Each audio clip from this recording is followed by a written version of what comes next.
محترم حاضرین کرام، ہر قسم کی تعریف و توصیف، حمد و ستائش، کبریائی اور بڑائی، تحمید، تمجید اور تسبیح اللہ رب العالمین وحدہ لا شریک لہ، خالق کائنات، مالک ارض و سما کے لیے لائق اور زیبا ہے۔ درود اور سلام نازل ہو اس دنیا فانی کی طرف بھیجے گئے تمام انبیاء اور رسول پر بالعموم، اور بالخصوص ہمارے نبی جناب محمد الرسول اللہ صلی اللہ علیہ وسلم پر، اللہم صلی وسلم مبارک علیہ۔ حضرات گرامی، آج کے خطاب کا جو عنوان ہے وہ یہ ہے کہ اہل حدیث کے تعلق سے چند اعتراضات کا تحقیقی جائزہ۔ انشاءاللہ اس موضوع کے تحت میں چند باتیں آپ کے سامنے رکھنے کی کوشش کروں گا۔ اللہ سبحانہ وتعالیٰ سے دعا ہے کہ الہ العالمین تو مجھے حق کہنے اور ہم سب کو حق سمجھنے اور حق کو قبول کرنے کی توفیق عطا فرما، آمین۔ اللہ رب العالمین نے ہمارے نبی جناب محمد رسول اللہ صلی اللہ علیہ وسلم کو، تھوڑا نیچے کر دیں اس کو، ٹھیک۔ اللہ رب العالمین نے ہمارے نبی جناب محمد رسول اللہ صلی اللہ علیہ وسلم کو جب مکہ کے اندر مبعوث فرمایا، آپ صلی اللہ علیہ وسلم نے مکے میں آ کر کے توحید کا کام کرنا شروع کیا، توحید کی دعوت دینا شروع کی۔ 13 سال تک آپ صلی اللہ علیہ وسلم مکے میں رہے۔ پھر اس کے بعد آپ صلی اللہ علیہ وسلم مدینہ آئے۔ مدینہ میں آ کر کے نبی صلی اللہ علیہ وسلم نے توحید کی دعوت کو بھی عام کیا، اور توحید کے ساتھ ساتھ اسلام جو ایک نظام کی حیثیت سے ہے، اسلام جو ایک قانون کی حیثیت سے ہے، اس کے تعلق سے اللہ کے رسول صلی اللہ علیہ وسلم نے ساری باتیں لوگوں کے سامنے بیان فرمائی۔ کیونکہ مدینہ جو تھا، مدینہ وہ ایک اسلامی حکومت تھی، اسلامی نظام تھا۔ نبی صلی اللہ علیہ وسلم حاکم کی حیثیت سے تھے، آپ صلی اللہ علیہ وسلم قائد اور رہبر کی حیثیت سے تھے، مسلمانوں کی ایک جماعت وہاں پر تھی، تو اسلام وہاں پر مضبوط حالت میں تھا۔ تو اللہ رب العالمین کی جانب سے مدینے کے اندر خصوصی طور پر اسلام کے قانون کے حوالے سے بہت سارے احکام ہیں۔ مکے کے اندر 13 سال تک زیادہ فوکس جس چیز پر تھا وہ توحید کی دعوت تھی، کیونکہ کفار کو شرک سے نکال کر کے، کفر سے نکال کر کے توحید کی طرف لانا تھا۔ تو 13 سال تک آپ صلی اللہ علیہ وسلم نے صرف اور صرف توحید کی دعوت دی مکہ اور اس کے اطراف میں، لیکن مدینہ میں آ کر کے توحید کے ساتھ ساتھ دوسرے جو نظام ہیں، دوسرے جو قانون کی باتیں ہیں، وہ ساری باتیں نبی صلی اللہ علیہ وسلم نے لوگوں کے سامنے بیان فرمائی۔ اب یہاں پر آپ صلی اللہ علیہ وسلم کا جو 23 سالہ نبوی دور ہے، اس دور کو اگر ہم عمومی طور پر دیکھیں تو اس میں ہمیں مختلف گروہ نظر آتے ہیں۔ سب سے پہلا جو گروہ ہے وہ مسلمانوں کا، جنہوں نے نبی صلی اللہ علیہ وسلم کی دعوت پر لبیک کہا، آپ کی دعوت کو قبول کیا، جنہوں نے قرآن کریم پر اپنے ایمان کو ظاہر کیا، نبی صلی اللہ علیہ وسلم کو آخری نبی اور آخری رسول تسلیم کیا۔ یہ وہ جماعت ہے جس کو مسلمان کہا جاتا ہے، اور اس وقت جو لوگ موجود تھے ان کو خصوصی طور پر صحابہ کرام کہا جاتا تھا۔ کیا ہو؟ آواز نہیں آ رہی، یہ ٹکرا رہا ہے، بیچ میں ڈسٹرب ہو رہا ہے۔ ہاں تھوڑا پیچھے کر دو اس کو، نہیں اس سے پھر لوگ نہیں دکھ رہے، لوگ نہیں دکھ رہے۔ ہاں ویسے صحیح، جزاک اللہ خیر۔ تو میں نے یہ ذکر کیا کہ اس وقت مختلف گروہ، جب نبی صلی اللہ علیہ وسلم نے دعوت کو سامنے رکھا، مکہ اور مدینہ دونوں جگہوں کو اگر ہم ملائیں تو مختلف گروہ تھے۔ سب سے پہلا گروہ تھا جو مسلمانوں کا گروہ تھا، اور خصوصی طور پر ان مسلمانوں کو صحابہ کرام کہا جاتا ہے۔ صحابہ کرام کی تعریف میں یہی ہے کہ جن لوگوں نے نبی صلی اللہ علیہ وسلم سے ایمان کی حالت میں ملاقات کی، اور ایمان کی حالت میں ہی ان کی موت ہوئی، ان کی وفات ہوئی۔ دوسرا گروہ جو تھا مکے کے اندر خصوصی طور پر وہ کفار کا گروہ تھا۔ تیسرا گروہ ایک اور مدینہ میں آنے کے بعد یہ گروہ پیدا ہوا، یہ گروہ منافقین کا گروہ تھا۔ یہ وہ لوگ تھے جنہوں نے اسلام کو ظاہر کیا، جنہوں نے یہ ظاہر کیا کہ ہم مسلمان ہیں، ہم قرآن کریم پر ایمان رکھنے والے ہیں، ہم نبی صلی اللہ علیہ وسلم کو نبی ماننے والے ہیں، لیکن اندرونی طور پر وہ مسلمان نہیں ہوئے تھے، اندرونی طور پر وہ کفر چھپائے ہوئے تھے۔ ان کو منافقین کا گروہ کہا جاتا ہے۔ یہ خاص 3 گروہ تھے، ایک کفار کا گروہ، کفار میں یہودی بھی آ جائیں گے، عیسائی بھی آ جائیں گے، اور ایک منافقین کا گروہ ہے، اور ایک مسلمانوں کا گروہ ہے۔ اللہ کے رسول صلی اللہ علیہ وسلم مسلمانوں کے درمیان آرام سے کام کرتے رہے۔ صحابہ کرام رضوان اللہ تعالی علیہ مجمعین کا معاملہ یہ تھا کہ وہ قرآن کریم کو نازل ہوتے ہوئے دیکھتے تھے۔ قرآن کریم کی جب بھی کوئی آیت نازل ہوتی اس آیت پر وہ عمل کرنے کی کوشش کرتے۔ نبی صلی اللہ علیہ وسلم جو بھی فرمان صادر فرماتے، صحابہ کرام اپنے تن من دھن کے ساتھ نبی صلی اللہ علیہ وسلم کے اس حکم پر عمل کرنے کے لیے تیار ہو جایا کرتے تھے۔ بڑی خوش اسلوبی کے ساتھ اور بڑے ہی اچھے انداز میں نبی صلی اللہ علیہ وسلم نے اپنا کام کیا۔ صحابہ کرام رضوان اللہ تعالی علیہ مجمعین کا مسئلہ یہ تھا، وہ قرآن کریم کی آیت کو سنتے تھے اور خود سمجھتے تھے، نبی صلی اللہ علیہ وسلم سے بھی سمجھنے کی کوشش کرتے تھے اگر کوئی اشکال پیدا ہو جاتا تھا۔ مثال کے طور پر اللہ رب العالمین نے جب آیت نازل فرمائی الذین آمنوا ولم يلبسوا ایمانہم بظلم اولئک لہم الامن وہم مہتدون، جو لوگ ایمان لے کر کے آئے اور انہوں نے اپنے ایمان کو ظلم کے ساتھ خلط ملط نہیں کیا، انہوں نے اپنے ایمان کے ساتھ ظلم نہیں کیا، یہی وہ لوگ ہیں جو امن والے ہیں اور یہی وہ لوگ ہیں جو ہدایت یافتہ ہیں۔ جب یہ آیت نازل ہوئی تو اکثر صحابہ کرام نے ظلم سے عمومی طور پر ظلم سمجھا۔ ظلم سے یہ سمجھا کہ ایک شخص دوسرے شخص کے اوپر جو ظلم کرتا ہے، یا ایک شخص گناہ کر کے اپنے نفس کے اوپر جو ظلم کرتا ہے، انہوں نے یہ سارے ظلم کے اقسام کو سمجھا۔ لیکن جب اللہ کے رسول صلی اللہ علیہ وسلم کے پاس گئے اور انہوں نے کہا کہ اے اللہ کے رسول صلی اللہ علیہ وسلم اینا لم یظلم نفسا، ہم میں سے کون وہ شخص ہے جس نے اپنے نفس پر ظلم نہ کیا، تو اس کا مطلب کہ پھر ہمارے لیے امن نہیں ہے اور ہم ہدایت یافتہ نہیں ہے۔ ایک اشکال پیدا ہوا۔ ایک منہج بتا رہا ہوں میں کہ صحابہ کرام کیسے زندگی گزارتے تھے نبی صلی اللہ علیہ وسلم کے زمانے میں۔ ان کا منہج یہ تھا کہ اگر قرآن کریم کی کسی آیت کے بارے میں ان کو شک پیدا ہوتا، اشکال ہوتا، نبی صلی اللہ علیہ وسلم کے پاس آتے تھے۔ نبی صلی اللہ علیہ وسلم کے پاس آئے اور انہوں نے کہا اینا لم یظلم نفسہ یا رسول اللہ، اے اللہ کے رسول صلی اللہ علیہ وسلم ہم میں سے کون ایسا ہے جس نے اپنے نفس کے اوپر ظلم نہ کیا، تو کیا ہمیں توحید کی یہ فضیلت حاصل ہونے والی نہیں ہے؟ تو اللہ کے رسول صلی اللہ علیہ وسلم نے وہاں پر اس اشکال کو دور کیا۔ آپ نے فرمایا کہ یہاں پر جو ظلم سے تم لوگ یہ سمجھ رہے ہو کہ انسان کا اپنے نفس کے اوپر ظلم مراد ہے یا انسان دوسرے انسان کے اوپر ظلم کرے یہ ظلم مراد ہے، تو یہ یہاں پر مراد نہیں ہے، بلکہ یہاں پر ظلم سے مراد شرک ہے۔ اور اللہ کے رسول صلی اللہ علیہ وسلم نے اپنی اس بات کے لیے دلیل بھی دی۔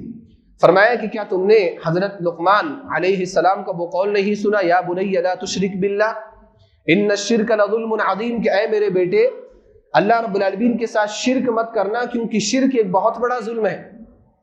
تو اللہ سبحانہ و تعالی نے خود شرک کو ظلم قرار دیا، اور یہاں پر جس ظلم کا تذکرہ ہوا وَلَمْ يَلْبِسُوا إِيمَانَهُمْ بِظُلْمٍ، کہ ان لوگوں نے اپنے ایمان کو ظلم کے ساتھ نہیں خلط ملط کیا، یہاں پر ظلم سے مراد کیا ہے؟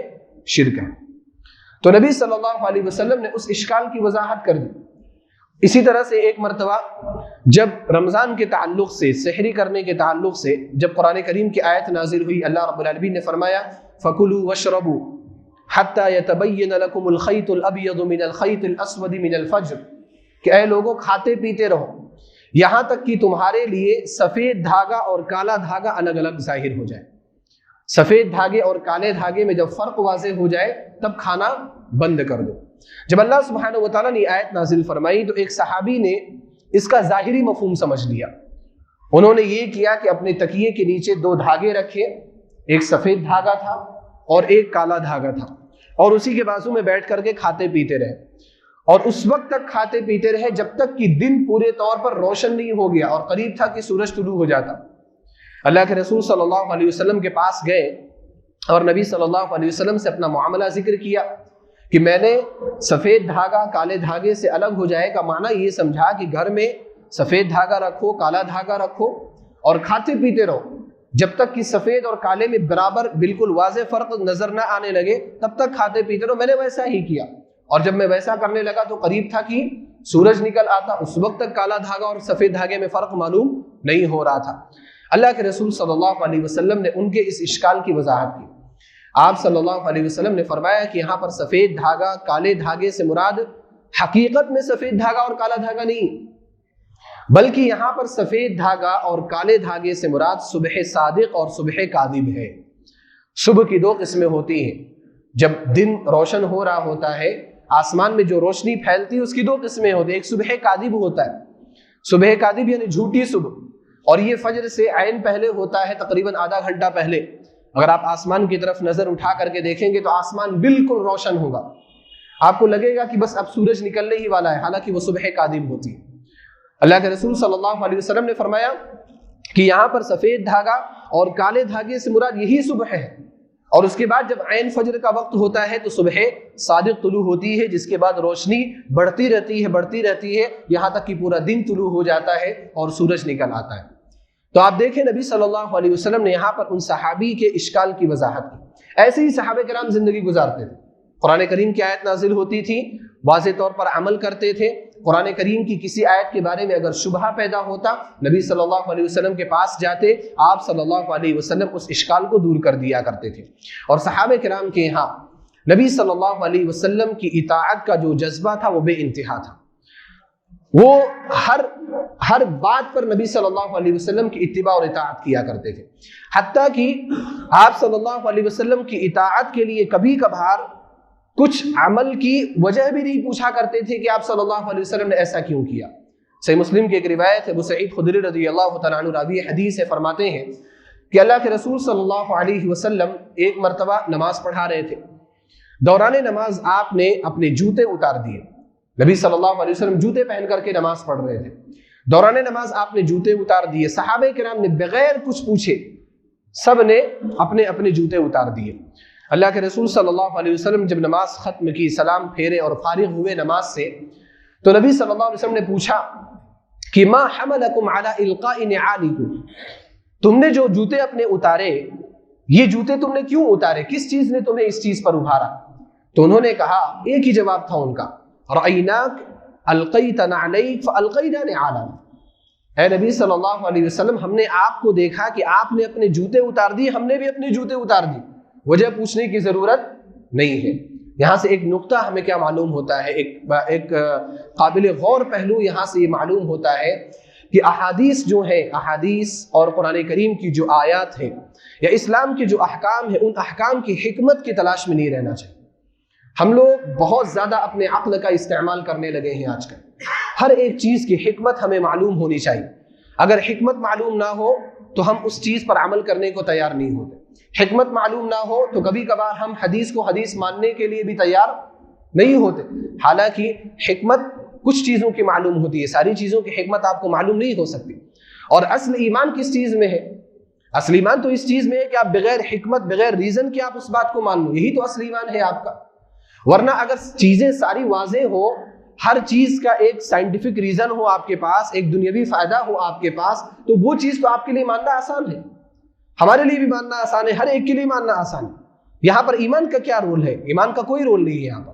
ایمان کا رول اسی وقت سمجھ میں آتا ہے جب بغیر حکمت کے آپ بات مانیں، اور بہت ساری چیزوں کی حکمتیں ایسی ہوتی ہیں جو ہم بیان کرتے ہیں، لیکن اگر کوئی شخص وہاں پر اس حکمت کے خلاف آپ سے بات کر جائے تو پھر آپ کے پاس جواب نہیں ہوتا۔ اس لیے ہمارا جو فوکس ہونا چاہیے وہ حکمتوں پر زیادہ نہیں ہونا چاہیے، حکم پر ہونا چاہیے۔ شریعت کا حکم کیا ہے وہ ہمارے لیے اہم ہے، حکمت کیا ہے وہ ہمارے لیے اہم نہیں ہے۔ حکمت معلوم ہوتی ہے تو اچھی بات ہے، نہیں معلوم ہوتی ہے پھر بھی ہمارے لیے اللہ اور اس کے رسول کا حکم کافی ہونا چاہیے۔ صحابہ کرام نے کہا، رأیناک القیت نعلیک فالقینا نعالنا، ہم نے کیا دیکھا؟ ہم نے دیکھا کہ آپ نے اپنے جوتے اتارے، ہم نے بھی اپنے جوتے اتار لیے۔ اللہ کے رسول صلی اللہ علیہ وسلم نے فرمایا کہ تمہیں یہاں پر اپنے جوتے اتارنے کی ضرورت نہیں تھی۔ میں نے اپنے جوتے کیوں اتارے؟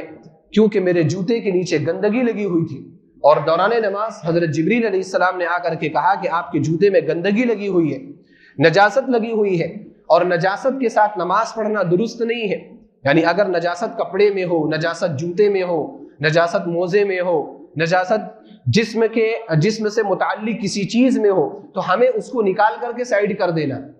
تو نبی صلی اللہ علیہ وسلم کے جوتے کے نیچے نجاست لگی ہوئی تھی، حضرت جبریل علیہ السلام نے آ کر کے خبر دی، اللہ کے رسول صلی اللہ علیہ وسلم نے دوران نماز نجاست کو سائڈ کیا، دوران نماز نجاست کو باہر کیا۔ تو آپ صلی اللہ علیہ وسلم نے فرمایا کہ میرے جوتے اتارنے کی وجہ یہ تھی، تمہارے پاس کیا وجہ تھی؟ کوئی وجہ نہیں تھی، لیکن وجہ تھی، اور وہ ہے نبی صلی اللہ علیہ وسلم کی محبت اور آپ صلی اللہ علیہ وسلم کی اطاعت کا بے انتہا جذبہ۔ اسی طرز پر، اسی منہج پر صحابہ کرام رضوان اللہ تعالی علیہم اجمعین چلتے تھے، اور یہی وہ زمانہ تھا، یہی وہ سنہرا دور تھا جو بہترین دور تھا۔ اس وقت قرآن ایک تھا، اس وقت نبی ایک تھا، اس وقت قرآن اور نبی کی تعلیمات میں اختلاف نہیں تھا، ایک تعلیمات تھی۔ صحابہ کرام رضوان اللہ تعالی علیہم اجمعین کے سامنے ایک منہج تھا، ایک راستہ تھا، ایک طریقہ تھا، اس طریقے کو فالو کرنا، اس طریقے پر چلنا ان سب کے لیے آسان تھا۔ اسی طرح سے حضرت ابوبکر رضی اللہ تعالی عنہ کے زمانے میں جب ابوبکر رضی اللہ تعالی عنہ خلیفہ بنے، نبی صلی اللہ علیہ وسلم کی وفات کے بعد بہت حد تک یہی معاملہ تھا۔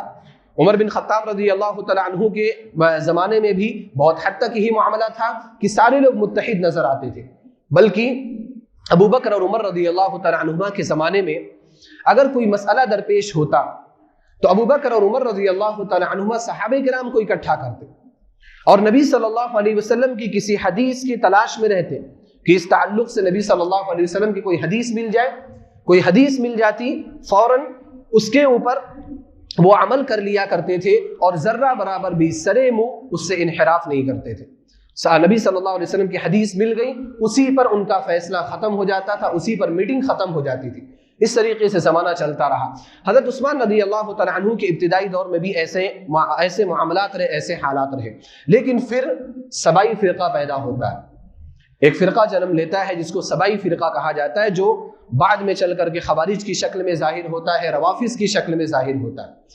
اب یہ جب فرقہ پیدا ہوتا ہے تو اس نے امت کے درمیان انتشار پیدا کرنا شروع کیا، امت کے اندر اختلاف پیدا ہونا شروع ہوا۔ حضرت عثمان رضی اللہ تعالیٰ عنہ کے خلاف لوگوں کو بھڑکایا گیا۔ یہ سبائی فرقہ عبداللہ بن سبا اصل میں یہودی تھا یہ شخص، اور یہودیت چھپائے ہوئے تھا، یہودی ہی تھا وہ، ہمیشہ کبھی بھی حقیقی طور پر مسلمان نہیں تھا یہ شخص۔ لیکن جیسے پہلے کے زمانے میں ایسا ہوا کہ مذاہب کے اندر غیر مذاہب کے لوگوں نے داخل ہو کر کے مذاہب کو خراب کیا، اسی طرح سے عبداللہ بن سبا جو تھا وہ مذہب اسلام کے اندر داخل ہو کر کے اس نے مذہب اسلام کو خراب کرنے کی کوشش کی۔ اس نے بھولے بھالے سادہ لوح مسلمانوں کو ٹارگٹ کرنا شروع کیا، جن کے پاس بنیادی معلومات نہیں ہیں، جن کے پاس زیادہ علم نہیں ہے، ان کو بھڑکانا شروع کیا۔ کس کے خلاف؟ حکومت کے خلاف، حاکم وقت کے خلاف، حضرت عثمان ابن عفان رضی اللہ تعالی عنہ کے خلاف، اور بھڑکاتے بھڑکاتے ان کے تعلق سے مختلف باتیں کرتے کرتے ایک دن وہ بھی آیا سن 35 ہجری میں، جب انہی لوگوں نے عبداللہ بن سبا کے تیار کردہ انہی لوگوں نے حضرت عثمان ابن عفان رضی اللہ تعالی عنہ کو انہی کے گھر میں اور مدینہ منورہ کے اندر شہید کر دیا۔ اختلاف پیدا ہوا۔ اب یہاں سے دیکھیں آپ، انتشار ہو رہا ہے، رائے کا انتشار ہو رہا ہے، فکر کا انتشار ہو رہا ہے، سوچ کا انتشار ہو رہا ہے۔ اس کے بعد پھر یہی چیز اختلاف کا باعث بنی۔ اللہ کے رسول صلی اللہ علیہ وسلم نے فرمایا تھا کہ میری امت کا معاملہ یہ ہے کہ اگر ایک مرتبہ میری امت میں تلوار اٹھ گئی تو پھر تلوار کبھی بھی رکھی نہیں جائے گی۔ یعنی ایک مرتبہ اگر اختلاف شروع ہو گیا، ایک مرتبہ اگر لڑائی شروع ہو گئی تو پھر لڑائی ہمیشہ ہوتی رہے۔ حضرت عثمان بن عفان رضی اللہ تعالی عنہ کی شہادت وہ ٹرننگ پوائنٹ تھا۔ پہلے کے زمانے کے لوگوں کی آپ زندگی دیکھیں اور اس کے بعد کے زمانے کے لوگوں کی زندگی دیکھیں۔ صحابہ کرام کے درمیان اختلاف ہوا، حتیٰ کہ امیر معاویہ اور حضرت علی رضی اللہ تعالی عنہ کے درمیان جنگ صفین بھی ہوئی۔ مسلمانوں نے ایک دوسرے کو قتل کیا، مسلمانوں نے ایک دوسرے کے اوپر اٹیک کیا، حملہ کیا۔ یہ ساری چیزیں ہوئی کب ہوئی؟ یہ فتنہ پیدا ہونے کے بعد۔ یعنی وہاں سے پھر ایک سلسلہ شروع ہوا اختلافات کا، اور ہر طرح کے اختلافات ہوئے، سیاسی اختلافات بھی ہوئے، عقیدے میں اختلاف بھی پیدا ہوا، اور اسی طرح سے فروعی مسائل میں بھی شدید اختلاف پیدا ہوا، سیاسی اختلاف۔ امیر معاویہ اور حضرت علی رضی اللہ تعالی عنہ کے درمیان جو اختلاف تھا وہ تو سیاسی نوعیت کا اختلاف تھا، لیکن خوارج اور صحابہ کرام کے درمیان جو اختلاف تھا وہ مذہبی نوعیت کا اختلاف تھا، وہ عقائد کا اختلاف تھا۔ خوارج کا ماننا کیا تھا کہ امیر معاویہ رضی اللہ تعالی عنہ بھی کافر اور حضرت علی رضی اللہ تعالی عنہ بھی کافر، نعوذ باللہ من ذلک۔ وجہ کیا ہے؟ وجہ یہ ہے کہ انہوں نے قرآن کریم کو فیصل نہیں بنایا ہے، انسانوں کو فیصل بنا لیا، انسانوں کو حکم بنا لیا۔ انسان کیسے فیصلہ کر سکتا ہے؟ ان الحکم الا للہ، فیصلہ تو اللہ رب العالمین کرنے والا۔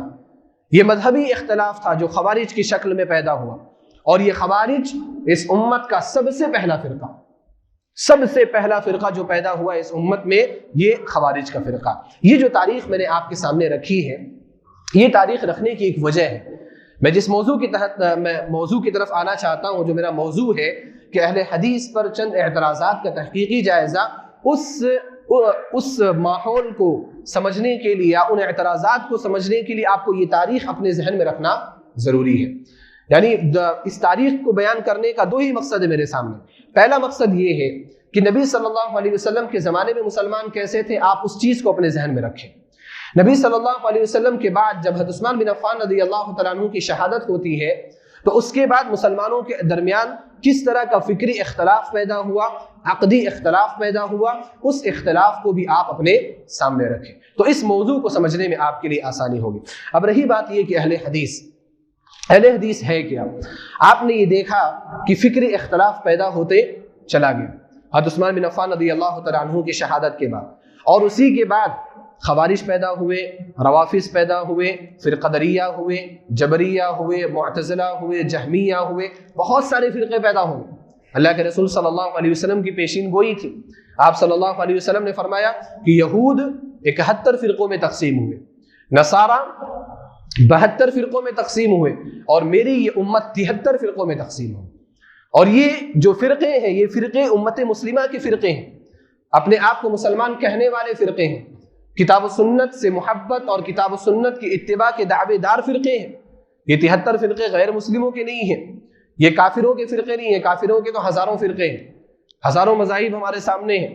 یہاں پر جن فرقوں کی بات ہو رہی ہے وہ اسلام کے اندر پیدا ہونے والے فرقے، قرآن اور سنت کو بیس بنا کر کے پیدا ہونے والے فرقے، ان فرقوں کے بارے میں نبی صلی اللہ علیہ وسلم نے بات بیان فرمائی۔ تو جب آپ علیہ الصلوۃ والسلام کی پیشین گوئی ہے کہ امت اس طرح سے تفرق کا، تحزب کا اور انتشار کا شکار ہوگی تو ظاہر سی بات ہے کہ اس طرح کا انتشار پیدا ہونا ضروری تھا، نبی صلی اللہ علیہ وسلم کے زمانے میں ضروری تھا، اور آپ علیہ الصلوۃ والسلام کے بعد بھی ضروری تھا کہ اس طرح کا انتشار پیدا ہو، اور ہوا بھی ویسا۔ نبی صلی اللہ علیہ وسلم جیسی پیشین گوئی بیان فرمائی تھی ویسا انتشار پیدا ہوا، اور انتشار اس طور پر پیدا ہوا کہ آج اگر ایک جماعت جس کو حق پر کہا جا سکتا ہے وہ اہل الحدیث کی جماعت ہے۔ اہل الحدیث کی جماعت ہی وہ جماعت ہے جس کو کہا جا سکتا ہے کہ یہ حق پر جماعت ہے، کیونکہ اللہ کے رسول صلی اللہ علیہ وسلم نے فرمایا، سنن ترمذی اور ابو داؤد وغیرہ کی روایت ہے، قرہ ابن ایاس رضی اللہ تعالیٰ عنہ روایت کرتے ہیں کہ اللہ کے رسول صلی اللہ علیہ وسلم نے فرمایا، لا تزال طائفة من امتی على الحق منصورین لا يضرهم من خذلهم حتى تقوم الساعة، کہ میری امت میں ایک گروہ ہمیشہ حق پر قائم رہے گا، منصورین، اور اس گروہ کی مدد ہمیشہ اللہ سبحانہ وتعالیٰ کی جانب سے کی جائے گی۔ لا يضرهم من خذلهم حتى تقوم الساعة، اگر کوئی شخص ان کا ساتھ چھوڑے گا، کوئی ان کے خلاف جانے کی کوشش کرے گا تو وہ کبھی بھی اس فرقے کو، اس گروہ کو، اس جماعت کو نقصان نہیں پہنچا سکتا، اور یہ جو معاملہ ہے یہ قیامت تک جاری رہے گا۔ قیامت تک ایک گروہ ہمیشہ حق پر قائم رہے گا، قیامت تک یہ گروہ اللہ رب العالمین کی جانب سے مدد کیا جائے گا، قیامت تک اس گروہ کی حالت ایسی ہوگی کہ اللہ رب العالمین کی جانب سے اس کی ایسی مدد ہوگی کہ دنیا بھر کے لوگ اگر مخالف ہو جائے تو ان کی مخالفت ان کو نقصان نہیں پہنچائے گی۔ اب جس گروہ کی بات ہو رہی ہے اس حدیث کے اندر، اللہ کے رسول صلی اللہ علیہ وسلم نے انتشار کی بات بھی بیان فرمائی اور ایک گروہ کے حق پر رہنے کی بات بھی بیان فرمائی۔ تو جس گروہ کے حق پر رہنے کی بات ہو رہی وہ کون سا گروہ؟ وہ یہی اصحاب الحدیث کا گروہ ہے، اہل الحدیث کا گروہ ہے۔ اور یہ میں نہیں کہہ رہا ہوں، سلف کے بڑے بڑے علماء اور بڑے بڑے ائمہ نے یہ بات کہی ہے۔ عبداللہ بن مبارک رحمہ اللہ، امام بخاری رحمہ اللہ کے استاذ علی بن مدینی رحمہ اللہ، خود امام بخاری رحمہ اللہ نے کہا ہم اصحاب الحدیث، اس گروہ سے مراد اصحاب الحدیث کا گروہ ہے، اہل الحدیث کا گروہ۔ اسی طرح سے امام احمد بن حنبل رحمہ اللہ نے کہا ان لم یکونوا اصحاب الحدیث فلا ادری من، اگر اس جماعت میں جس طائفہ حقہ کی بات کہی گئی ہے، جس حق پر رہنے والی جماعت کی بات کہی گئی ہے، اگر وہ جماعت اہل الحدیث کی جماعت نہیں ہے فلا ادری من ہم، تو مجھے نہیں معلوم کہ وہ کون سی جماعت ہے۔ یہ بات کون کہہ رہا ہے؟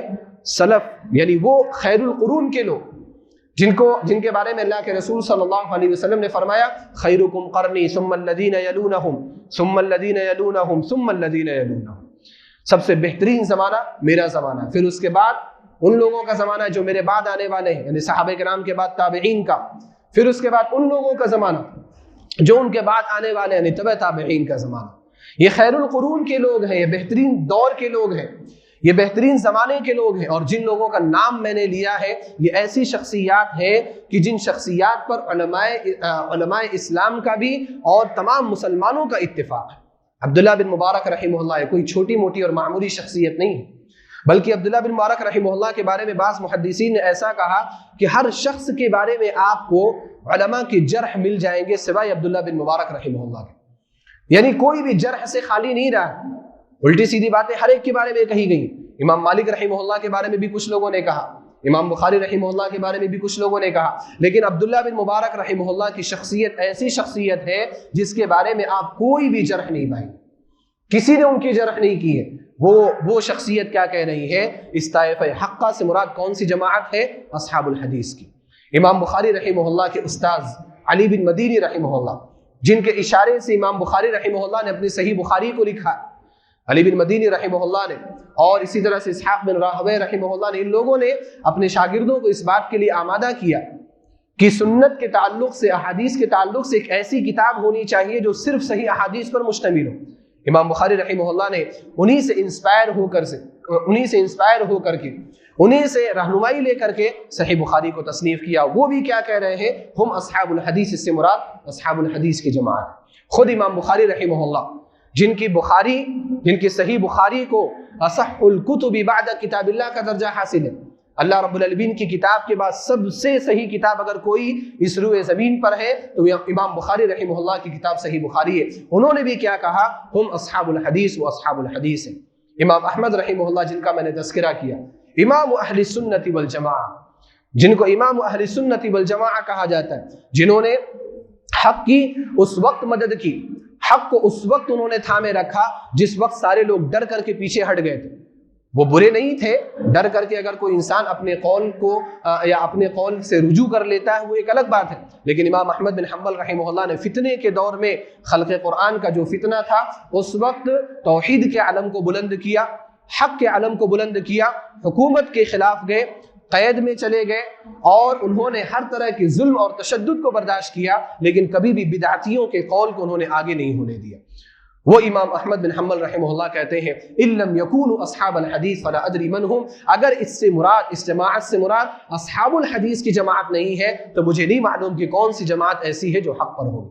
میرے بھائی اور دوستو، اسی طرح سے امام ابن حبان رحمہ اللہ، امام ابن حبان جن کی وفات شاید 354 ہجری میں ہوئی ہے، یہ بھی اسی دور کے، یعنی قریب کے دور کے ہیں۔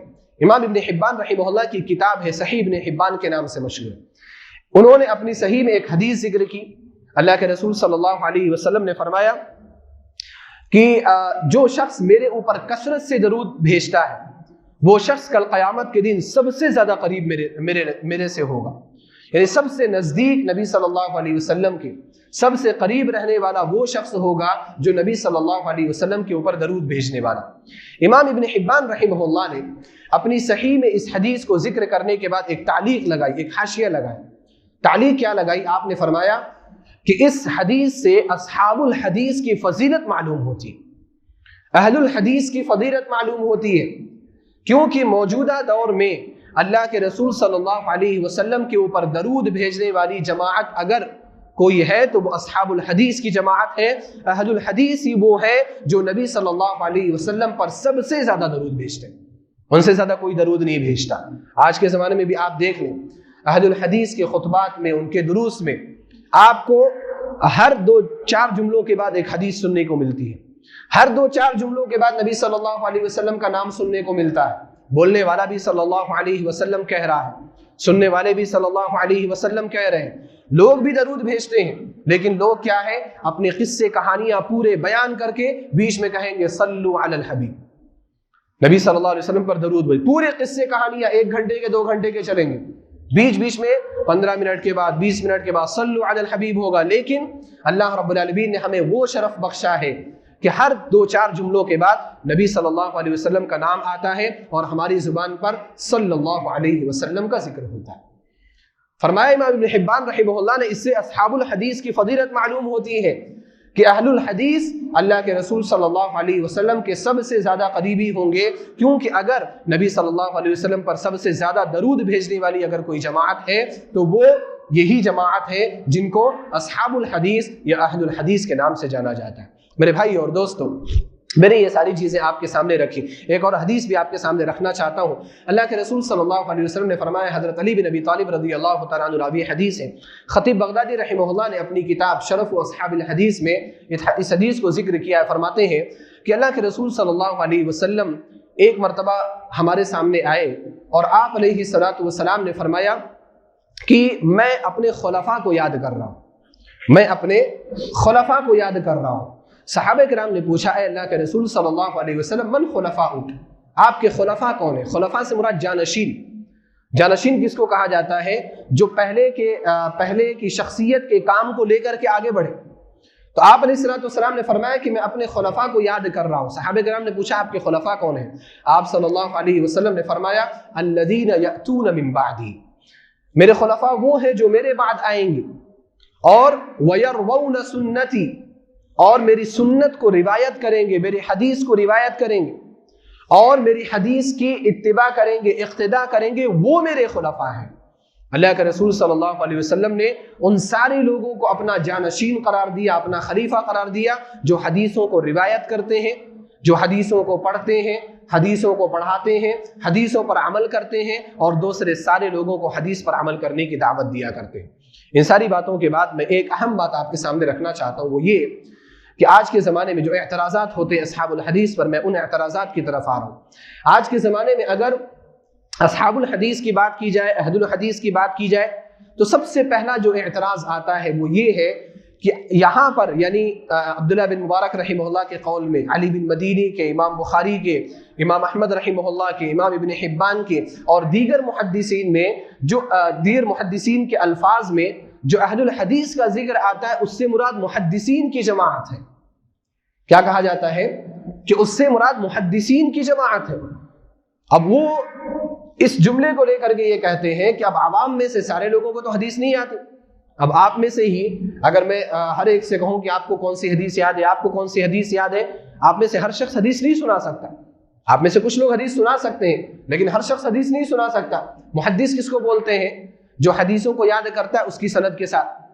یہاں پر اعتراض یہ کیا جاتا ہے کہ سلف کے اقوال میں جو اصحاب الحدیث کا تذکرہ ملتا ہے، اصحاب الحدیث سے مراد محدثین کی جماعت ہے، یہ اہل الحدیث نہیں ہے جو ہندوستان اور پاکستان میں مشہور ہے، جو بر صغیر میں مشہور۔ یہ سب سے پہلا اعتراض ہوتا ہے۔ اس اعتراض کا جواب کیا ہے؟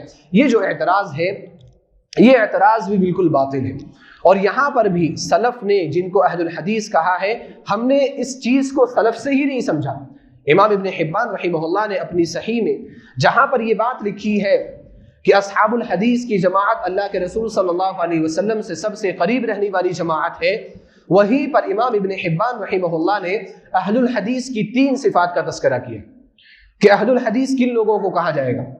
آپ نے کہا کہ اہل الحدیث سب سے پہلے ان لوگوں کو کہتے ہیں جو حدیث کو روایت کرتے ہیں، حدیث کو یاد کرتے ہیں سند کے ساتھ، متن کے ساتھ۔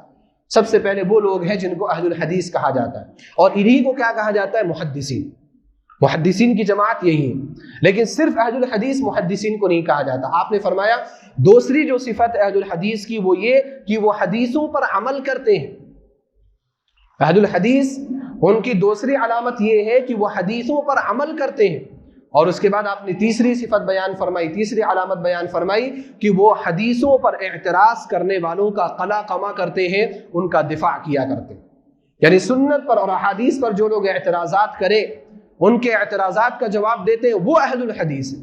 امام ابن حبان رحمہ اللہ 354 ہجری میں جن کی وفات ہے، سلف میں سے مانے جاتے ہیں، شروع کے دور کے لوگوں میں سے مانے جاتے ہیں۔ انہوں نے کہا کہ اہل الحدیث سے مراد صرف محدثین نہیں ہے، وہ بھی اہل الحدیث میں داخل ہے جو حدیثوں پر عمل کرتا ہے، وہ بھی اہل الحدیث میں داخل ہے جو حدیثوں پر اٹھنے والے اعتراضات کا جواب دیتا ہے، جو سنت کی محبت اپنے دل کے اندر رکھتا ہے، سنت کا جذبہ اپنے دل کے اندر رکھتا ہے، سنت کی حمیت اور غیرت اس کے دل کے اندر پیدا ہوتی ہے، وہ بھی اہل الحدیث میں شامل ہے۔ تو امام ابن حبان رحمہ اللہ نے یہ واضح کر دی، اس بات کو انہوں نے خود واضح کر دیا کہ اہل الحدیث سے مراد کون سی جماعت ہے۔ لہذا یہ کہنا اور یہ کہہ کر کے لوگوں کو دھوکے میں رکھنا کہ اصحاب الحدیث سے مراد صرف محدثین ہے، یہ بہت بڑا ظلم ہے، یہ بہت بڑی ناانصافی ہے، اور لوگوں کو اندھیرے میں رکھنے جیسا۔ یہ پہلا اعتراض ہوتا ہے جو اس جماعت پر ہوتا ہے۔ اسی طرح سے اہل الحدیث پر ہونے والے اعتراضات میں سے ایک اعتراض، بڑا اعتراض یہ ہے کہ اللہ رب العالمین نے تو ہمارا نام مسلمان رکھا ہے، تو آپ نے اہل الحدیث کیوں نام رکھا؟ اللہ نے سورہ حج میں فرمایا هو سماکم المسلمین من قبل وفی ھذا، اللہ تعالیٰ نے تمہارا نام مسلمان رکھا ہے، اس امت میں بھی تمہارا نام مسلمان ہے اور پہلے کی امتوں میں بھی تمہارا نام مسلمان ہے۔ جتنے بھی انبیاء کرام آئے تمام انبیاء کرام کے ماننے والوں کو مسلمان کہا جاتا ہے۔ جنہوں نے انبیاء کرام کو صحیح طور پر مانا، جنہوں نے انبیاء کرام کی صحیح طور پر پیروی کی، ان کی اتباع کی، سب کو مسلمان کہا جاتا ہے۔ تو یہاں پر تو اللہ رب العالمین نے آپ کا نام مسلمان رکھا، وہ سماکم المسلمین، لیکن آپ کیا کہہ رہے ہیں؟ آپ اپنے آپ کو اہل الحدیث کہہ رہے ہیں، لہذا آپ خود قرآن کے خلاف جا رہے ہیں، لہذا قرآن اور حدیث سے محبت کرنے کا دعویٰ آپ کا کیا ہے؟ باطل ہے۔ یہاں پر سب سے جو آسان سا جو جواب ہے یا آسان سی جو بات جو کہی جا سکتی ہے وہ یہ کہی جا سکتی ہے کہ بھئی ہم نے مسلمان ہونے سے انکار کب کیا ہے؟ اللہ تعالیٰ نے اگر ہمارا نام مسلمان رکھا ہے، کیا ہم لوگ مسلمان ہونے سے انکار کر رہے ہیں؟ میں آپ لوگوں سے پوچھتا ہوں، کیا آپ میں سے کوئی شخص اس بات کا انکاری ہے کہ وہ مسلم ہے؟ مسلم نہیں ہے۔ ہمیں سے ہر شخص بول رہا ہے ہم مسلمان ہیں۔ اگر اعتراض اس وقت ہوتا جب ہم مسلمان ہونے سے انکار کر دیتے، ہم اہل الحدیث کہہ رہے ہیں لیکن اہل الحدیث سے پہلے ہم کیا کہتے ہیں؟ ہم مسلمان بھی، ہم نے مسلمان ہونے سے انکار تو نہیں کیا ہے، ہم نے اس بات سے تو انکار تو نہیں کیا کہ ہمارا نام مسلمان اللہ تعالیٰ نے نہیں رکھا ہے۔ بات اس وقت پیدا ہوتی جب ہم انکار کرتے، اور جب ہم نے انکار نہیں کیا تو اس کا مطلب کہ یہ اعتراض بالکل باطل ہے۔ اب مثال کے طور پر اگر میں یہ کہوں کہ میں حیدرآباد کا رہنے والا ہوں تو اس کا مطلب یہ نہیں کہ میں مدھیہ پردیش کا رہنے والا نہیں ہوں، میں ایم پی کا، اصل تو میں ایم پی کے رہنے والا ہوں، لیکن ایک عرصے سے 5-6 سالوں سے میں حیدرآباد میں رہ رہا ہوں۔ آپ پوچھیں گے آپ کہاں رہتے ہیں؟ میں نے کہا حیدرآباد میں رہتا ہوں، تو آپ کہیں گے آپ جھوٹ بول رہے ہیں، آپ جھوٹ بول رہے ہیں، آپ تو حیدرآباد میں نہیں رہتے، آپ مدھیہ پردیش میں رہتے ہیں۔ تو میرے بھائی اصل تو میں ایم پی کا ہوں لیکن حیدرآباد میں رہتا ہوں، تو اصل تو ہم مسلمان ہیں لیکن اہل الحدیث بھی ہیں، اور اہل الحدیث ہونے کی وجہ کیا ہے؟ وہ وجہ ہمارے سامنے ہے، اور وہ وجہ میں انشاءاللہ آپ کے سامنے بیان کر رہا ہوں۔ اور دوسری بات یہ کہ جو لوگ یہ کہتے ہیں کہ اللہ تعالیٰ نے تمہارا نام مسلمان رکھا ہے، وہ قرآن کریم کے ایک حصے کو فوکس کر رہے ہیں اور پورے قرآن کریم کو انہوں نے سائڈ کر دیا۔ یہی خوارج کی علامت ہے، یہی گمراہ لوگوں کی علامت ہوتی ہے کہ کسی آیت کے ایک ٹکڑے سے، کسی حدیث سے وہ پورا مسئلہ نکالنے کی کوشش کرتے ہیں، تمام آیات کو، تمام احادیث کو اکٹھا کرنے کی کوشش نہیں کرتے۔ اگر اللہ تعالیٰ نے یہاں پر یہ کہا ہے هو سماکم المسلمین، کہ اللہ تعالیٰ نے تمہارا نام مسلمان رکھا ہے، اس سے اگلی والی آیت کیا ہے؟ یہ آیت یہاں پر ختم ہو رہی ہے، وجاہدوا فی اللہ حق جہادہ والی آیت، یہ سورہ حج کی آخری آیت ہے۔ اگلی جو سورت شروع ہو رہی ہے، اگلا جو پارہ شروع ہو رہا ہے، وہ پارہ کون سا ہے؟ 18واں پارہ ہے۔ سورت کون سی ہے؟ سورۃ المؤمنین ہے۔ اس کے بعد والی جسٹ آیت کیا ہے؟ اللہ نے فرمایا قد افلح المؤمنون، اہل ایمان کامیاب ہو گئے۔ اللہ نے کیا فرمایا؟ مومنون کامیاب ہو گئے۔ اللہ نے یہاں خود مسلمان نہیں کہا۔ اگر ہمارا صرف ایک نام تھا مسلمان تو اللہ رب العالمین کو یہاں پر کیا کہنا چاہیے تھا؟ قد افلح المسلمون، قد افلح المسلمون آپ کہتے، لیکن یہاں پر اللہ تعالیٰ نے کیا فرمایا؟ قد افلح المؤمنون، کہ مومنین کامیاب ہو گئے۔ اس سے معنی، اس سے پتہ یہ چلا کہ ہمارا نام مسلمان ہے، لیکن مسلمان کے ساتھ ساتھ ہمارے کچھ صفاتی نام بھی ہیں جو اللہ رب العالمین نے رکھے ہیں اور جو نبی صلی اللہ علیہ وسلم نے بھی دیے ہیں۔ اسی طرح سے سورہ مجادلہ میں آپ دیکھیں، اللہ رب العالمین نے اہل ایمان کا اور حق والی جماعت کا تذکرہ کیا، اور اس کے بعد کیا فرمایا؟ اولئک حزب اللہ، یہ اللہ کا گروہ ہے۔ اللہ رب العالمین نے یہاں پر اہل حق والی جماعت کو کیا فرمایا؟ حزب اللہ، یہ اللہ کا گروہ ہے، اللہ کی جماعت ہے۔ اللہ نے یہاں پر کہہ دینا تھا اولئک المسلمون اگر ہمارا ایک ہی نام ہوتا تو۔ اسی طرح سے آپ دیکھیں نبی صلی اللہ علیہ وسلم نے ایک مرتبہ وطر کی اہمیت پر لوگوں کو ابھارا، وطر کی اہمیت پر ابھارتے ہوئے آپ علیہ السلام نے فرمایا یا اہل القرآن اوتروا فإن اللہ وطر يحب الوطر، اے اہل قرآن وطر پڑھا کرو کیونکہ اللہ رب العالمین ایک ہے اور اللہ رب العالمین طاق عدد کو پسند کرتا ہے۔ اب نبی صلی اللہ علیہ وسلم نے وطر کی نماز پر ابھارنے کے لیے کیا کہا؟ یا اہل القرآن، اے اہل قرآن۔ اہل قرآن کا ہمارے یہاں سے اہل قرآن کے نام سے ایک جماعت بھی پائی جاتی ہے جو صرف قرآن کریم کو اپنے سامنے رکھتی ہے، احادیث کا انکار کرتی ہے۔ اب اہل قرآن نبی صلی اللہ علیہ وسلم نے کہا، اگر صرف مسلمان نام تھا تو نبی صلی اللہ علیہ وسلم کو یا ایھا المسلمون کہنا تھا، اور بلکہ آپ پورے قرآن کریم میں اگر آپ دیکھ لیں یا ایھا المسلمون کے نام سے خطاب ہی نہیں، خطاب کس نام سے ہے؟ یا ایھا الذین آمنوا، اے وہ لوگ جو ایمان لے کر کے آئے۔ اس طرح سے اللہ سبحانہ و تعالیٰ نے خطاب کیا۔ اسی طرح سے مسند احمد کی اور سنن ترمذی کی روایت ہے، نبی صلی اللہ علیہ وسلم نے فرمایا فادعوا المسلمین باسمائہم فدعوا المسلمین باسمائہم، مسلمانوں کو ان کے نام کے ساتھ پکارو، الذین سماہم اللہ عز وجل، جن ناموں سے اللہ رب العالمین نے ان کو نام دیا ہے، جن ناموں سے اللہ رب العالمین نے ان کو پکارا ہے۔ اور کیا نام دیا ہے؟ آپ علیہ الصلوۃ والسلام نے فرمایا المسلمین، المؤمنین، عباد اللہ، ان کو مسلمان کہو، ان کو مومنین کہو، ان کو عباد اللہ کہو۔ خود نبی صلی اللہ علیہ وسلم نے یہاں پر 2 ایکسٹرا نام بتا دیے، مسلمان کے ساتھ ساتھ آپ نے مؤمنین کہا، آپ نے عباد اللہ کہا، خود نبی علیہ الصلوۃ والسلام نے بیان فرما دیا۔ لہذا هو سماکم المسلمین، ایک ٹکڑا لے کر کے، آیت کا ایک ٹکڑا لے کر کے لوگوں کو گمراہ کرنا، یہ کسی بھی طرح سے انصاف کی بات نہیں ہے، یہ ظلم کی بات ہے۔ اور یہاں پر میں یہ کہنا چاہتا ہوں کہ اہل الحدیث نام رکھنے کی ضرورت کیوں پڑی؟ نبی صلی اللہ علیہ وسلم کے زمانے میں سب مسلمان ہی تھے، میں نے جو شروع میں تمہید میں نے بات دی، سب مسلمان تھے، وہاں پر کوئی الگ گروہ نہیں تھا۔ لیکن آپ دیکھیں جیسے ہی خوارج پیدا ہوئے مسلمانوں کو ایک الگ نام سے پکارا جانے لگا، اہل السنہ کے نام سے ان کو خطاب کیا جانے لگا کہ یہ سنت والے لوگ ہیں، یہ اصل میں وہ لوگ ہیں جو صحیح اسلام کو فالو کر رہے ہیں۔ یعنی صرف خوارج اور روافض ابھی پیدا ہونا شروع ہوئے تھے کہ وہاں سے نام کیا ہوا؟ الگ ہو گیا۔ مسلمان تھے، مسلمان صحابہ کرام بھی تھے، لیکن چونکہ خوارج بھی اسلام کا دعویٰ کرتے تھے، روافض بھی اسلام کے دعویٰ کرتے تھے، سبائی فرقے کے لوگ بھی اسلام کا دعویٰ کرتے تھے، تو وہاں سے سلف نے، صحابہ کرام نے ایک الگ نام استعمال کیا، اہل السنہ کا نام استعمال کیا جانے لگا۔ جب اہل السنہ بولا جاتا تھا تو اس سے مراد وہ لوگ ہوتے تھے جو صحابہ کرام ہیں اور صحابہ کرام کے منہج پر چلنے والے لوگ ہوا کرتے تھے۔ محمد بن سیرین رحمہ اللہ جو تابعین میں سے ہیں، محمد بن سیرین رحمہ اللہ نے فرمایا لم یکونوا یسألون عن الاسناد، کہ پہلے کے لوگ اسناد کے بارے میں پوچھا نہیں کرتے تھے، یعنی سند نہیں پوچھتے تھے، یہ حدیث صحیح ہے ضعیف ہے نہیں پوچھا کرتے تھے۔ فلما وقعت الفتنہ، لیکن جب فتنہ پیدا ہو گیا، حضرت عثمان بن عفان رضی اللہ تعالی عنہ کی شہادت ہوئی، تو پھر لوگوں نے کہنا شروع کیا، کیا کہنا شروع کیا؟ سموا لنا رجالکم، یہ جو بات تم بیان کر رہے ہو کس سے سنی ہے؟ تم اپنے راویوں کے نام بیان کرو، اپنے رجال کے نام بیان کرو۔ سند کے بارے میں سوال کیا جانے لگا، یہ حدیث تم نے کس سے سنی؟ تمہیں کس نے بیان کیا؟ کب سے؟ حضرت عثمان بن عفان رضی اللہ تعالی عنہ کی شہادت کے بعد سے، کیونکہ وہاں پر لوگوں کے دلوں کے اندر باطل پیدا ہونے لگا تھا، لوگ انحراف کا شکار ہونے لگے تھے، صحابہ کرام نہیں، دوسرے لوگ، اور دوسرے لوگوں میں سے بہت سارے لوگ علم کا دعویٰ کرنے والے بھی تھے، حدیثیں بھی بیان کرتے تھے۔ لہذا حدیثیں کیا ہیں؟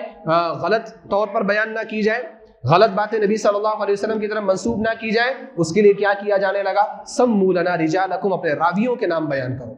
اس کے بعد محمد بن سیرین رحمہ اللہ نے فرمایا فَيُنظَرُ إِلَىٰ أَهْلِ السُّنَّةِ فَيُؤْخَذُ حَدِيثُهُمْ وَيُنظَرُ إِلَىٰ أَهْلِ الْبِدَعِ فَلَا يُؤْخَذُ حَدِيثُهُمْ، چنانچہ دیکھا یہ جاتا تھا جب سامنے والا راویوں کے نام بیان کرتا تھا تو دیکھا جاتا تھا کہ جن راویوں کا نام اس نے بیان کیا ہے وہ اہل السنہ میں سے ہیں یا نہیں۔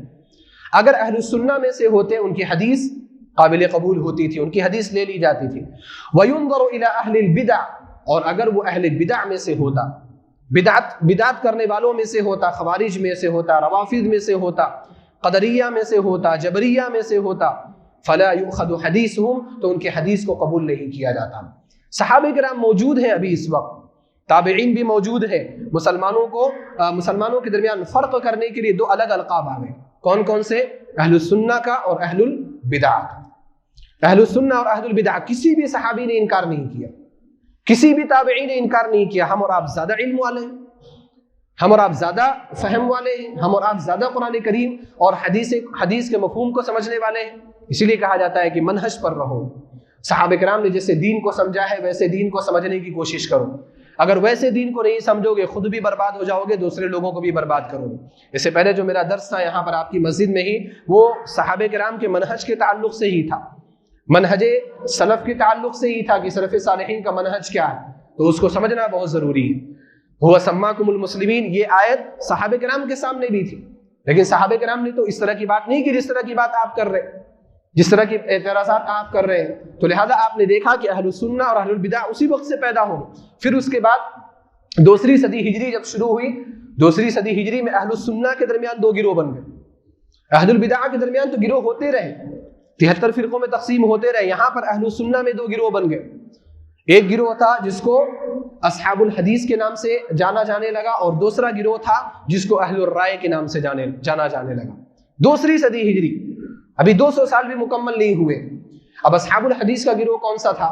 وہ گروہ تھا جن کے پاس حدیثیں کثرت سے موجود تھیں، جو ہر مسئلے کا حل حدیث سے پیش کیا کرتے تھے۔ امام مالک رحمہ اللہ اور حجاز کے سارے علماء، مکہ اور مدینہ اور اطراف کے جتنے بھی علماء تھے، یہ سب علماء حجاز جو ہے یہ اہل الحدیث میں شمار کیے جاتے تھے۔ اور دوسرا جو فرقہ تھا، دوسرا جو گروہ تھا، وہ اہل الرائے کے نام سے جانا جانے لگا، اور یہ جو گروہ تھا یہ عراق میں موجود تھا۔ عراق میں کوفہ ہے، بصرہ ہے، وہاں پر ان لوگوں کے پاس حدیثیں زیادہ نہیں تھیں، حدیثیں بہت کم پہنچی تھی۔ عبداللہ بن مسعود رضی اللہ تعالیٰ عنہ جیسے اکا دکا صحابہ کرام وہاں پر پہنچے تھے، تو ان صحابہ کرام کے ذریعے جو حدیثیں ان تک پہنچی وہی حدیثیں ان کے پاس تھیں، قرآن ان کے پاس تھا۔ مسائل تو آنے ہیں، حدیث آپ کے پاس ہو یا نہ ہو، مسئلے سے تو انسان خالی نہیں ہو سکتا، مسئلے تو آنے ہیں۔ اب ان مسئلوں کا حل کہاں سے تلاش کریں گے؟ ان کے پاس قرآن کریم جو موجود تھا، جو احادیث موجود تھیں، ان کے حساب سے یہ مسائل کا حل پیش کیا کرتے تھے۔ امام ابو حنیفہ رحمہ اللہ اہل الرائے میں سب سے نامور ذکر کیے جاتے ہیں۔ علامہ ابن خلدون رحمہ اللہ نے اپنے مقدمے میں جب اس کی بات کی ہے تو امام ابو حنیفہ رحمہ اللہ کو اہل الرائے میں سر فہرست سے شمار کیا کہ اہل الرائے کے گروہ میں سب سے پہلا اگر نام آتا ہے تو امام ابو حنیفہ رحمہ اللہ کا۔ امام ابو حنیفہ رحمہ اللہ کے پاس قرآن کریم تھا، احادیث تھی، لیکن بہت زیادہ نہیں تھی، مسائل ان کے پاس آتے تھے، قیاس کرتے تھے، قیاس کو فوقیت دیتے تھے، اور قرآن اور حدیث کے نصوص میں غور و فکر کر کے مسئلے کی حل کی تلاش میں رہا کرتے تھے، اور مسئلے کا حل لوگوں کے لیے کیا کرتے تھے، اور لوگ اس پر عمل بھی کیا کرتے تھے۔ کیا یہ عمل غلط تھا؟ یہ عمل غلط نہیں تھا۔ ہمیں حکم یہی ہے کہ آپ کے پاس جو بھی دلیلیں موجود ہیں، جو بھی قرآن کریم کی آیتیں اور حدیثیں آپ کے پاس موجود ہیں، انہی کے ذریعے سے آپ اپنے مسئلے کے حل کی تلاش کی کوشش کیجیے، انہی کے تعلق سے۔ ہاں، اس کے بعد اگر کوئی حدیث مل جاتی ہے تو اگر آپ نے کوئی غلط فیصلہ کیا تھا تو اس کو ختم کر دیجیے، اور صحیح تھا تو اللہ رب العالمین کا شکر ادا کیجیے کہ اللہ رب العالمین نے آپ کو حق کی توفیق بخشی ہے۔ تو یہ اہل الرائے کا گروہ پیدا ہوا۔ اہل السنہ میں بتا رہا ہوں دو گروہ پیدا ہوئے، اصحاب الحدیث اور اہل الرائے۔ اہل الرائے ان لوگوں کو کہا جاتا تھا اس لیے کیونکہ رائے اور قیاس زیادہ کیا کرتے تھے اور رائے اور قیاس میں ماہر تھے، اور اصحاب الحدیث اس لیے کہا جاتا تھا کیونکہ ان کے پاس حدیثیں بہت زیادہ تھیں، ہر مسئلے کے تعلق سے کوئی نہ کوئی حدیث ان کو مل جایا کرتی تھی۔ پھر اس کے بعد اسی طرح سے چلتے چلتے جیسے جیسے فتنے بڑھتے گئے، جیسے جیسے شبہات بڑھتے گئے، اسی طرح سے لوگوں کے الگ الگ نام ہوتے چلے آئے، اور آج کا یہ دور ہے کہ الحمدللہ اسی دور سے ماخوذ آج نام ہے ایک جماعت کا جس کو اہل الحدیث کہا جاتا ہے۔ اور اہل الحدیث نام رکھنے میں بھی بڑی حکمت ہے اور بڑی حقانیت ہے، کیونکہ اہل الحدیث جب کہا جائے تو نسبت حدیث کی طرف ہوتی ہے، اور حدیث سے مراد صرف حدیث نہیں، حدیث سے مراد پہلے قرآن کریم ہے اور اس کے بعد نبی صلی اللہ علیہ وسلم کی احادیث ہے۔ اللہ رب العالمین نے قرآن کریم کو بھی حدیث کہا ہے۔ اللہ نے فرمایا فَبِأَيِّ حَدِيثٍ بَعْدَهُ يُؤْمِنُونَ، قرآن کریم کے بارے میں فرمایا کہ یہ لوگ اس حدیث کے بعد کس حدیث پر ایمان لائیں گے۔ یہاں پر حدیث سے مراد قرآن کریم ہے۔ اللہ رب العالمین کے اس کلام کے بعد کس کلام پر ایمان لائیں گے؟ لہٰذا جب اہل الحدیث کہا جاتا ہے تو وہ اہل قرآن کے اپوزٹ میں نہیں ہے کہ یہ اہل القرآن ہے تو یہ اہل الحدیث ہے، یہ صرف قرآن کو مانتے ہیں، یہ صرف حدیث کو مانتے ہیں، ایسا نہیں ہے۔ بعض لوگ ایسا تقابل کرتے ہیں۔ اہل الحدیث جب کہا جائے تو اہل القرآن والحدیث مراد ہوتے ہیں کہ یہ قرآن کریم کو مقدم رکھنے والے لوگ ہیں اور حدیث کو مقدم رکھنے والے لوگ ہیں۔ لہذا اس سے آپ کو یہ سمجھ میں آ گیا ہوگا کہ اہل الحدیث کہنا یہ ہوا سماکم المسلمین کے مخالف نہیں ہے۔ اس کو ایک میں عقلی دلیل سے بھی اور اپنے موجودہ دلیل سے بھی میں سمجھانے کی کوشش کرتا ہوں کہ مثال کے طور پر اگر آپ سے کوئی آپ کا ایڈریس پوچھے، آپ کہاں کے رہنے والے ہیں، تو آپ اس کو کیا جواب دیں گے؟ میں یہاں اس مسجد میں بیٹھ کر کے میں پوچھوں بھائی آپ کہاں کے رہنے والے ہیں، آپ بولے کہ میں حیدرآباد کا رہنے والا ہوں، یہ تو بات غلط ہوگی، کیونکہ حیدرآباد میں ہم لوگ موجود ہیں، ہم سب حیدرآباد میں موجود ہیں۔ آپ حیدرآباد میں کہاں کے رہنے والے ہیں، سوال اس تعلق سے ہے۔ تو آپ حیدرآباد میں کہاں رہتے ہیں، آپ وہ بتائیں گے کہ میں ملک پیٹ کا رہنے والا ہوں، میں چندرائن گٹا کا رہنے والا ہوں، میں بارکس کا رہنے والا ہوں۔ اگر آپ حیدرآباد سے باہر جا رہے ہیں، شہر سے باہر جا رہے ہیں، اور وہاں پر آپ سے کوئی پوچھے تو آپ یہ نہیں کہیں گے کہ میں چندرائن گٹا کا رہنے والا ہوں، آپ کیا بولیں گے؟ میں حیدرآباد کا رہنے والا ہوں۔ اگر آپ کہیں ہندوستان سے باہر جا رہے ہیں اور آپ سے کوئی پوچھے بھی کہاں کے رہنے والے ہیں، بولیں گے بابا نگر کے رہنے والا ہوں، پوچھے گا بھی بابا نگر کون سی چڑیا ہے؟ باہر کے لوگوں کو کیا معلوم بابا نگر کیا ہے؟ آپ اگر ہندوستان سے باہر ہیں تو آپ یہ بولیں گے کہ میں ہندوستان میں ہوں، میں ہندوستان کا رہنے والا ہوں۔ تو اس طرح سے لوگوں کو تعریف بتائی جاتی ہے۔ آج کے دور میں اگر ہم سے کوئی پوچھے کہ آپ کون ہیں، آپ مذہب کے اعتبار سے، مسلک کے اعتبار سے، فکر کے اعتبار سے کون ہے، تو ہم میں سے بعض لوگوں کو شرم آتی ہے الحدیث بولتے ہیں، اور بعض لوگ کیا بولتے ہیں میں مسلمان ہوں۔ بھائی مسلمان تو قادیانی بھی ہے، تو میں آپ کو قادیانی سمجھ لوں؟ آپ کو اچھا لگے گا میں آپ کو قادیانی سمجھ لوں؟ مسلمان تو رافضی بھی اپنے آپ کو مسلمان بولتا، میں آپ کو رافضی سمجھ لیتا ہوں۔ مسلمان کے نام سے تو بہت سارے لوگ پیدا ہو گئے ہیں، کافر لوگ بھی مسلمان کے نام سے آ گئے ہیں، منافقین بھی، عبداللہ بن ابی بن سلول بھی مسلمان ہی اپنے آپ کو کہتا تھا، کیا آپ اس جیسا مسلمان ہیں؟ لہذا ضرورت ہے فرق کرنے کی۔ تو اگر آپ سے کوئی پوچھے گا کہ آپ کون ہیں تو آپ کو یہ بولنا پڑے گا کہ میں اہل الحدیث ہوں، اور جب اہل الحدیث آپ بولیں گے پورا بیک گراؤنڈ اس کے ذہن میں آ جائے گا، بھئی یہ وہ لوگ ہیں جو قرآن اور حدیث کو مقدم رکھتے ہیں، قرآن اور حدیث کے آگے کسی کی بھی بات نہیں چلنے دیتے، چاہے ان کے ابا کی بات ہو، چاہے ان کے دادا کی بات ہو، چاہے وہ صحابہ کرام اور تابعین کی بات ہی کیوں نہ ہو، اللہ اور اس کے رسول کی بات سب پر مقدم، یہ وہ لوگ ہیں۔ پورا خاکہ پیچھے آ جاتا ہے، پورا خاکہ ذہن میں آ جاتا ہے۔ تو اس لیے ہمیں اہل الحدیث بولنے میں ذرہ برابر بھی ہچکچاہٹ کا شکار نہیں ہونا چاہیے۔ اسی طرح سے ایک آخری بات میں بول کر کے بات ختم کروں گا، ایک آخری اعتراض یہ کیا جاتا ہے، اور اس اعتراض پر میں زیادہ فوکس کرنا چاہتا تھا لیکن وقت بہت زیادہ ہو گیا ہے، تقریباً 1 گھنٹہ ہونے کو ہے۔ ایک آخری اعتراض بول کر کے میں بات ختم کروں گا کہ اہل حدیثوں پر اعتراض کیا جاتا ہے کہ اہل الحدیث تقلید نہیں کرتے، کسی ایک امام کو ماننا ضروری ہے، چاہے آپ امام ابو حنیفہ کو مانو، امام مالک کو مانو، امام شافعی کو مانو، امام احمد بن حنبل کو مانو، ایک امام کو مانو۔ اگر آپ ایک امام کو نہیں مانتے تو آپ حق پر نہیں، آپ غلطی پر ہیں۔ اور بہت سارے لوگ، اگر آپ رفع الیدین اس وجہ سے کرتے ہیں کہ صحیح بخاری میں عبداللہ بن عمر رضی اللہ تعالیٰ عنہما کی حدیث موجود ہے تو وہ آپ کو غلط قرار دیتے ہیں، وہ آپ کو گمراہ قرار دیں گے کہ آپ گمراہ ہیں۔ لیکن اگر آپ ان کو یہ کہہ دیں کہ میں رفع الیدین اس لیے کرتا ہوں کہ امام شافعی رحمہ اللہ نے کیا ہے تو وہ آپ کو حق پر ماننے لگتے ہیں۔ معیار چینج ہو گیا ہے، کرائٹیریا جو ہے نا لوگوں کا وہ چینج ہو گیا ہے، پرکھنے کا طریقہ چینج ہو گیا ہے۔ آپ یہ کہو کہ نبی صلی اللہ علیہ وسلم رفع الیدین کرتے تھے اس لیے میں کر رہا ہوں تو آپ گمراہ ہیں، دیکھو کیسا ذہن بنا ہے۔ اور اگر آپ یہ کہو کہ امام شافعی رحمہ اللہ رفع الیدین کرتے تھے اس لیے میں کر رہا ہوں تو آپ حق پر ہیں۔ شیطان اس طرح سے کام کرتا ہے۔ تو کہتے ہیں کہ چاروں اماموں میں سے کسی ایک امام کو ماننا ضروری ہے، چاروں فقہ میں سے کسی ایک فقہ پر عمل کرنا ضروری ہے، ورنہ آپ حق پر نہیں ہو سکتے۔ آپ چونکہ حنفی نہیں ہیں اس لیے آپ گمراہ ہیں، آپ تقلید نہیں کرتے اس لیے آپ گمراہ ہیں۔ میرے بھائی اور دوستو، سب سے بڑی بات یہ ہے کہ تقلید کا حکم کس نے دیا ہے؟ تقلید کرنے کا حکم کس نے دیا؟ کیا اللہ رب العالمین نے اس کا حکم دیا ہے؟ کیا نبی صلی اللہ علیہ وسلم نے اس کا حکم دیا ہے؟ اگر تقلید کوئی ایسی واجب اور ضروری چیز ہوتی تو ضرور قرآن کریم میں کوئی آیت ہوتی یا نبی صلی اللہ علیہ وسلم نے ضرور ذکر کیا ہوتا کہ میرے بعد 4 ائمہ آئیں گے، ان میں سے کسی ایک کی تقلید کر لینا تمہارے لیے جائز ہے، کسی ایک کی تقلید کر لو گے تم ہدایت پر آ جاؤ گے، نبی صلی اللہ علیہ وسلم نے ضرور بیان کیا ہوتا۔ اگر آپ یہ کہتے ہیں کہ تقلید کرنا ضروری ہے تو نبی صلی اللہ علیہ وسلم کی دعوت پر بھی شک پیدا ہو جاتا ہے۔ شک اس طور پر ہوتا ہے کہ گویا کہ نبی صلی اللہ علیہ وسلم نے ایک اہم بات ہم سے چھپا کر کے رکھی، ایک اہم بات ہمیں بتائی ہی نہیں کہ تقلید ضروری ہے، واجب ہے، یہ کام بھی آپ کو کرنا ہے، یہ کام تو نبی صلی اللہ علیہ وسلم نے بتایا ہی نہیں۔ لہذا نبی صلی اللہ علیہ وسلم کی دعوت پر شک پیدا ہو جائے گا، آپ کی تبلیغ پر، آپ کی ذمہ داری پر شک پیدا ہو جائے گا۔ صحابہ کرام رضوان اللہ تعالی علیہم اجمعین نے نبی صلی اللہ علیہ وسلم سے حجۃ الوداع کے موقع پر کیا کہا تھا؟ حجۃ الوداع کے موقع پر آپ علیہ الصلوۃ والسلام نے کہا کہ اللہم هل بلغت، کیا میں نے تم کو ساری باتیں پہنچا دی؟ الا هل بلغت، سنو میں نے پہنچا دیا کہ نہیں پہنچایا؟ 3 مرتبہ نبی صلی اللہ علیہ وسلم نے یہ جملہ کہا۔ صحابہ کرام نے کیا کہا؟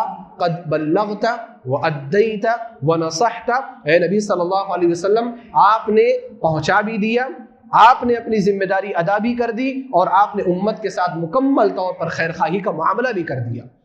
جب نبی صلی اللہ علیہ وسلم کے سامنے صحابہ کرام نے یہ بات کہی تو آپ صلی اللہ علیہ وسلم نے آسمان کی طرف اپنی انگلی اٹھائی اور کہا اللہم اشہد، اللہم اشہد، اللہم اشہد، اے اللہ تو اس بات پر گواہ رہنا کہ میں نے ان لوگوں کے سامنے یہ بات رکھی تھی کہ میں نے پہنچایا یا نہیں پہنچایا، ان لوگوں نے یہ گواہی دی ہے کہ آپ نے پہنچا دی۔ تو صحابہ کرام تو یہ کہہ رہے ہیں کہ نبی علیہ الصلوۃ والسلام نے پوری دعوت پہنچا دی، اور ہم یہ دعویٰ کر رہے ہیں کہ ایک واجب اور ایک ضروری چیز کو نبی صلی اللہ علیہ وسلم نے نہیں بیان کیا۔ تو یہ کہاں سے انصاف ہے؟ کیا نبی صلی اللہ علیہ وسلم کوئی چیز چھوڑ کر کے جاتے؟ ایسا نہیں ہو سکتا، ایسا ممکن ہی نہیں۔ اور پھر جن ائمہ کی ہم تقلید کرنے کے دعوے دار ہیں، کیا وہ ائمہ خود تقلید کرنے کے حکم کے تعلق سے بولتے تھے کہ آپ میری تقلید کرو، آپ میری بات مانو؟ آپ ان ائمہ سے پوچھ لو پہلے۔ ان ائمہ میں سے 4 ائمہ کرام کی اقوال آپ بارہا سنتے ہوں گے، سب نے یہ کہا کہ اگر حدیث صحیح ہے تو وہ میرا مذہب ہے، اگر میرے بات کے خلاف کوئی بات تمہیں مل جائے، کوئی حدیث تمہیں مل جائے میری بات کو دیوار پر مار دینا اور نبی صلی اللہ علیہ وسلم کی حدیث پر عمل کرنا. یہ امام حنیفہ رحمہ اللہ نے بھی کہا, امام مالک نے بھی کہا, امام شافعی نے بھی کہا, امام احمد بن حنبل رحمہ اللہ نے بھی کہا. ان لوگوں نے تقلید سے منع کیا. امام احمد بن حنبل رحمہ اللہ نے کیا فرمایا, لا تقلدنی, میری تقلید نہیں کرنا. ولا تقلدن مالکا ولا الشافعی ولا الاوزاعی, نہ امام مالک کی تقلید کرنا, نہ امام شافعی کی تقلید کرنا, نہ امام اوزاعی کی تقلید کرنا. خذ الاحکام من حیث اخذوا, بلکہ حکم وہی سے لینا جہاں سے ان لوگوں نے لیا تھا. ہم نے کہاں سے لیا تھا؟ قرآن کریم سے اور احادیث سے حکم لیا تھا, وہی سے تم بھی حکم لینے کی کوشش کرنا, ان کی تقلید نہ کرنا. اور تقلید کرنے کی وجہ سے اتنی گمراہیاں اور اتنی برائیاں اس معاشرے کے اندر پیدا ہو گئی ہے کہ اس کا شمار نہیں کر سکتے. ایک برائی بیان کر کے میں اپنی بات ختم کروں گا. سب سے بڑی جو برائی مجھے نظر آتی ہے وہ یہ آتی ہے کہ تقلید کی وجہ سے انسان بہت سارے قرآن کریم کی آیات اور بہت ساری احادیث سے سمجھوتا کر بیٹھتا ہے. بہت ساری قرآن کریم کی آیات کو چھوڑ دیتا ہے, احادیث کو چھوڑ دیتا ہے. تقلید کرنے کی وجہ سے ہمارے امام نے یہ بات نہیں کہی ہے تو چنانچہ ہم اس پر عمل نہیں کریں. ہاں قرآن کریم کی آیت ہے, آپ کہیں کہ حدیث ہے, ہوگا, مانتا ہوں میں قرآن کریم کی آیت حدیث ہوگی, لیکن اس کا کچھ مطلب ہوگا جس مطلب کو وہ جانتے ہوں گے, اس کے بعد ہی ان لوگوں نے یہ بات کہی. تو لہذا تقلید کی سب سے بڑی جو برائی میرے سامنے آتی ہے وہ یہی ہے کہ بہت ساری آیات اور بہت ساری احادیث کو سائیڈ کر دیا جاتا ہے. ایک معروف امام ہے کرخی, حسن کا وقت ہونے والا ہے کیا؟ ہاں نہیں, وہ ٹہل رہے ہیں, میں سوچا کہ اذان دینے کے ساتھ. کرخی کر کے ایک معروف امام ہے حنفیوں کے, انہوں نے کہا کہ کل آیت او حدیث یخالف قول امامنا فهو اما مؤول و اما منسوخ. ہر آیت اور حدیث اگر وہ ہمارے امام کے قول کے مخالف ہے تو یا تو اس کی تعویل کر دی جائے گی, اس کو توڑ مروڑ کر کے پیش کر دیا جائے گا, وہ اما منسوخ, اور یا تو اس کے بارے میں کہہ دیا جائے گا کہ منسوخ ہے. یعنی دو علاج ہیں ان کے پاس, ایک تعویل کا علاج ایک جیب میں, دوسرے جیب میں منسوخ کا. اسی لیے ہم سنتے ہوں گے رفع الیدین کیا ہے, منسوخ ہے. سنتے کہ نہیں سنتے ہیں کہ نبی صلی اللہ علیہ وسلم رفع الیدین کرتے تھے, صحیح بخاری کی روایت کا انکار نہیں کرتے, لیکن بولتے ہیں منسوخ ہے. پہلے زمانے میں کیا کرتے تھے, بعد کے زمانے میں نہیں کرتے تھے. آپ شروع میں آپ کرتے تھے, جب بوڑھے ہو گئے آپ نہیں کرتے تھے, آخر وقت میں آپ نے نہیں کیا, منسوخ. بہت سارے احکام کے بارے میں یہ کہہ دیا جاتا ہے کہ منسوخ ہے, یا اس کی ایسی تعویل کی جاتی ہے جو تعویل صحابہ کرام کے بھی سمجھ میں نہیں ہے. یہ سب سے بڑی برائی ہے. لہذا میرے بھائی اور دوستوں, اگر آپ یہ کہتے ہیں کہ اہل الحدیث کی برائی ہے کہ وہ تقلید نہیں کرتے, تو یہ برائی نہیں ہے بلکہ یہ اچھائی ہے, کیونکہ وہ قرآن اور حدیث کو مقدم رکھتے ہیں. ہم امام حنیفہ رحمہ اللہ کا بھی احترام کرتے ہیں, امام مالک, امام شافعی, امام احمد بن حنبل, سب کا احترام کرتے ہیں, سب سے علم سیکھتے ہیں. ہم فقہ حنفی بھی پڑھتے ہیں اور سارے فقہ کی کتابیں پڑھتے ہیں, لیکن ان تمام چیزوں کو پڑھنے کے بعد قرآن کریم اور حدیث کو مقدم کر کے اپنی زندگی ہم اسی طریقے پر چلانے کی کوشش کرتے ہیں جو طریقہ ہمارے نبی صلی اللہ علیہ وسلم نے بیان کیا ہے. اللہ رب العالمین سے میں انہی باتوں کے ساتھ دعا کرتا ہوں کہ الہ العالمین تو ہمیں صحیح طور پر منہج سلف کو سمجھنے کی توفیق عطا فرما. الہ العالمین صحیح طور پر ہمیں اہل الحدیث جو جماعت ہے اس جماعت کے اصولوں کو سمجھنے کی توفیق عطا فرما. الہ العالمین تو ہمیں حق کو سمجھنے اور حق پر عمل کرنے کی توفیق عطا فرما. الہ العالمین ہمیں باطل کو سمجھنے اور باطل سے اجتناب کرنے کی توفیق عطا فرما. آمین. وآخر دعوانا ان الحمد للہ رب العالمین. السلام علیکم ورحمۃ اللہ وبرکاتہ.